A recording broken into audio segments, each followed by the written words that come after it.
You know that feeling. You get paid. You feel a brief surge of relief. You pay the bills. You cover the groceries.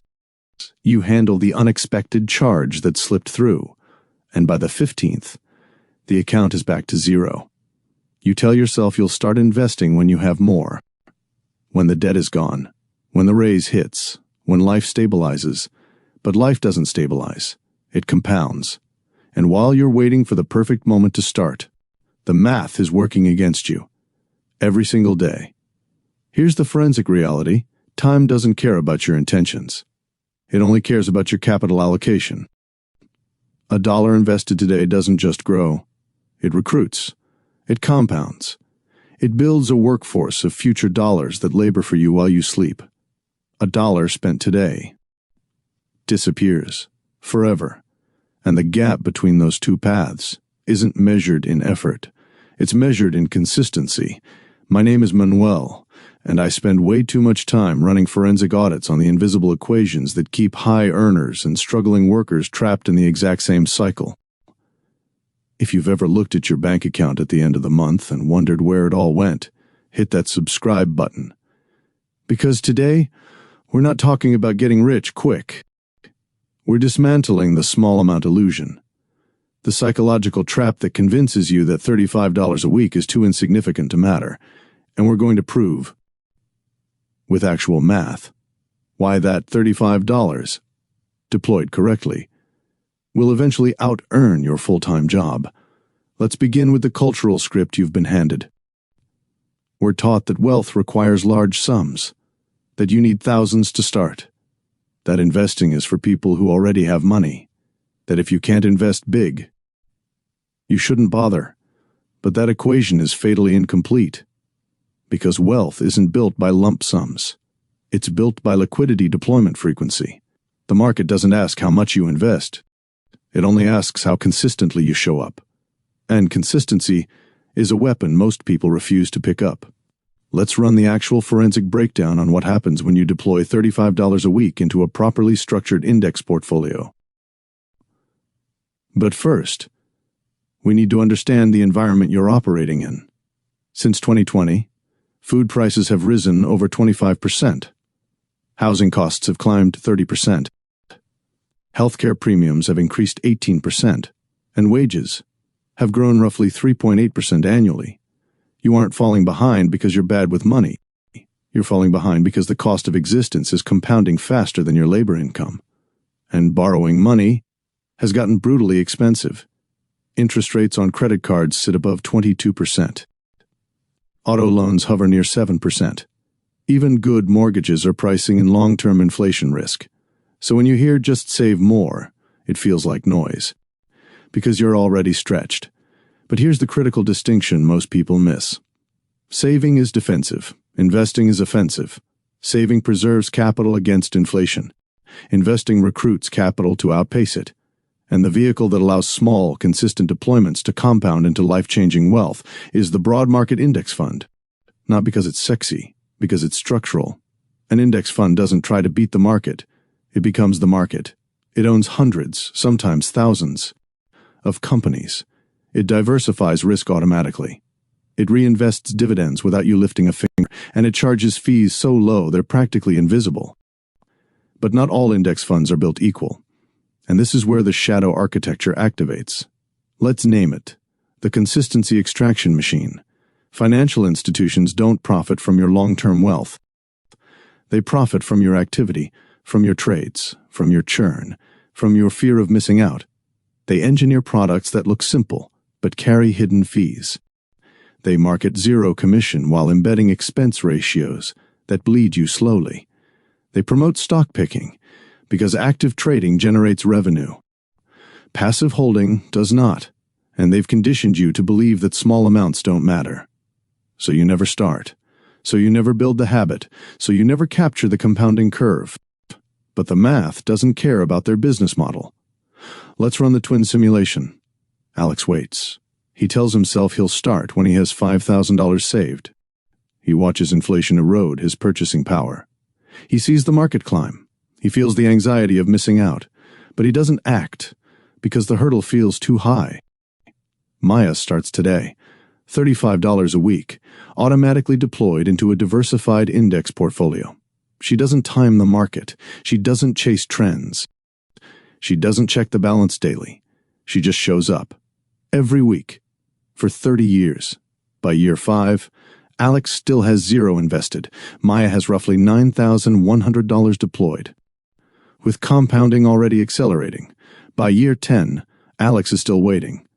Maya's portfolio sits near $32,000, with dividends reinvesting and buying more shares automatically. By year 20, Alex has finally saved $5,000 and is nervous about entering a high market. Maya's portfolio has crossed $160,000, generating roughly $9,000 a year in passive dividend income.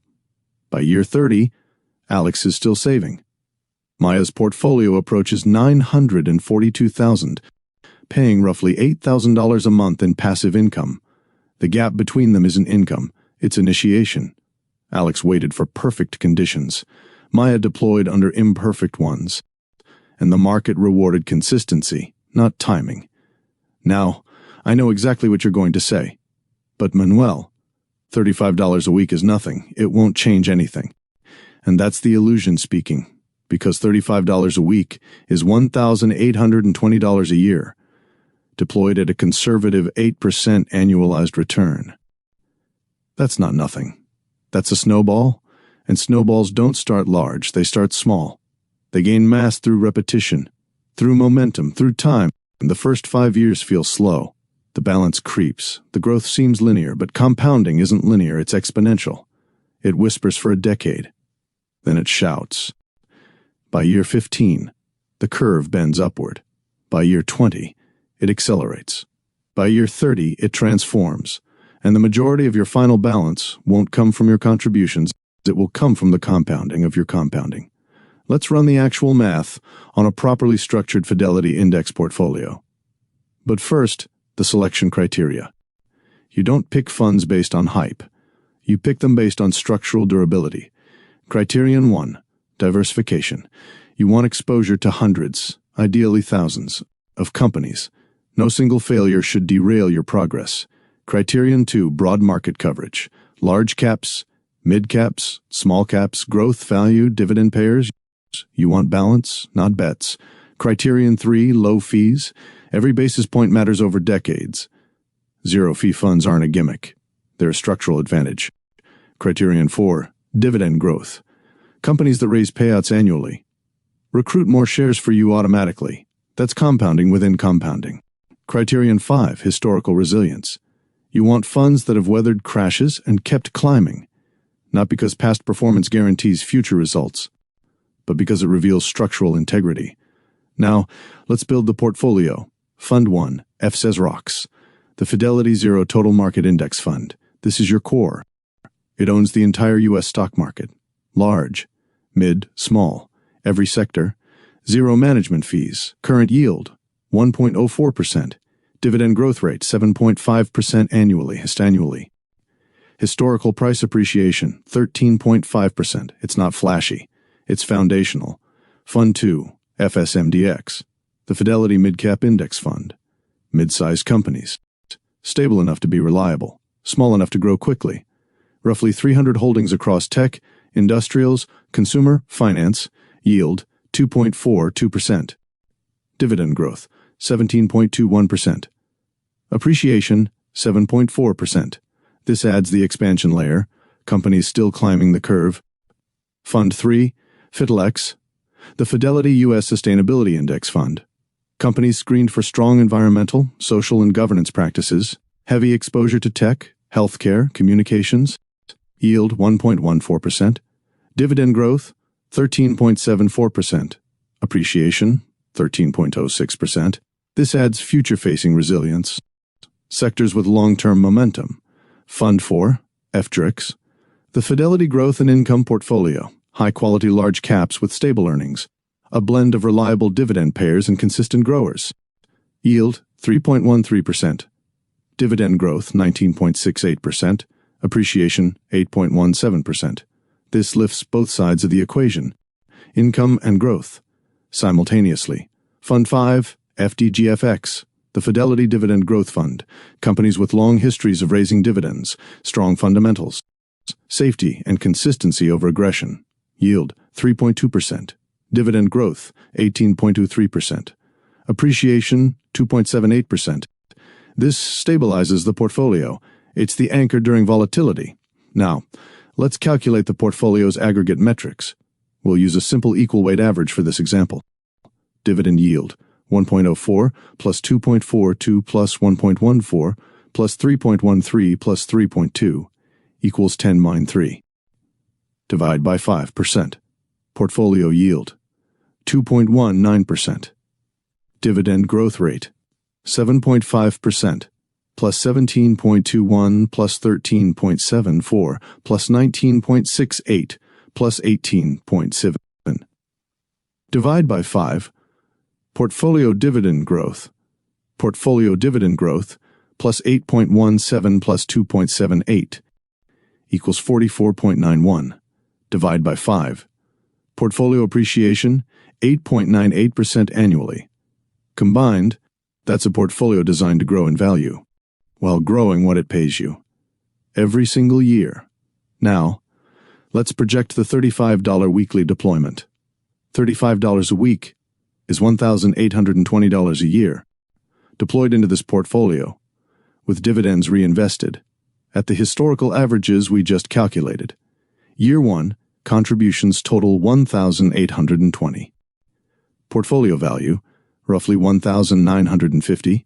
Growth is modest. The snowball is forming. Year 5, contributions total $9,100. Portfolio value, roughly $11,200. Compounding is accelerating. Dividends are buying more shares automatically. Year 10, contributions total $18,200. Portfolio value, $32,000. The curve is bending upward. Passive income is approaching $700 a year. Year 15, contributions total $27,300. Portfolio value, $78,000. Passive income crosses $2,000 annually. Year 20, contributions total $36,400. Portfolio value, $160,000. Passive income, roughly $9,000 a year. $750 a month. Year 25, contributions total $45,500. Portfolio value, $380,000. Passive income, $22,000 a year. $1,800 a month. Year 30, contributions total $54,750. Portfolio value, $942,000. $98,067 a month. Let that number land. $8,000 a month. In passive income. From $35 a week. Deployed consistently for 30 years. Now subtract your total contributions. $54,750. The remaining $887,250 wasn't earned by your labor. It was generated by your capital. By compounding. By consistency. By time. And this is where the psychological trap snaps shut. Most people don't fail at investing because they lack knowledge. They fail because they lack patience. We're wired for linear progress. We expect effort to equal immediate reward. But compounding doesn't reward effort. It rewards endurance. It doesn't care how smart you are. It cares how long you stay in the game. And the system is engineered to exploit your impatience. The consistency extraction machine wants you to chase quick wins, to trade frequently, to abandon your plan when the market dips, to believe that small amounts don't matter, so you never build the habit. But the habit is the weapon. $35 a week isn't about the amount, it's about the ritual. It's about proving to yourself every single week that you are a capital allocator, that you deploy before you consume, that you recruit dollars to labor for you instead of laboring for dollars.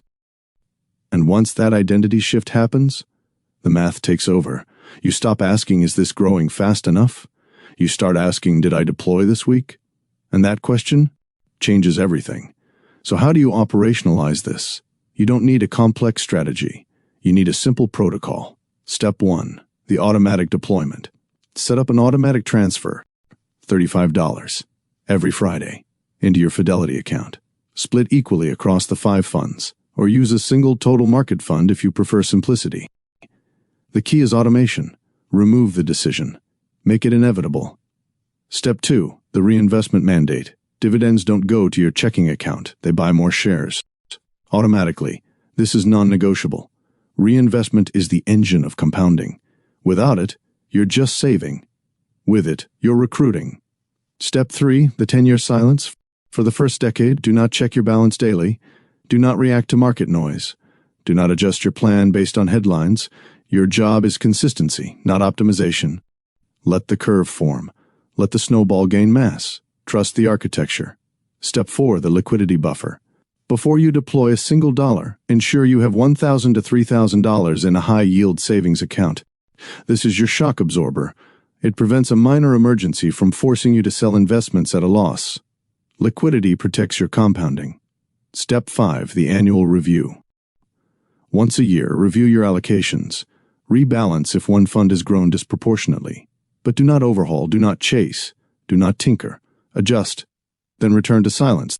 This protocol isn't sexy, it's structural, and structure outlasts motivation. Now, let's address the elephant in the room. What if the market crashes? It will. And when it does, your $35 weekly deployment becomes more powerful. Because you're buying more shares at lower prices. Dollar cost averaging isn't a strategy to avoid volatility. It's a strategy to exploit it. When prices fall, your fixed deployment buys more ownership. When prices rise, your existing shares grow in value. You win in both directions, as long as you stay consistent. And history is clear. Every major crash has been followed by a recovery. Every recovery has been followed by a new high. The long-term trend is upward, not because of optimism, because of innovation, because of productivity, because of human ingenuity compounding over time. You're not betting on a stock. You're betting on progress, and progress has a remarkable track record.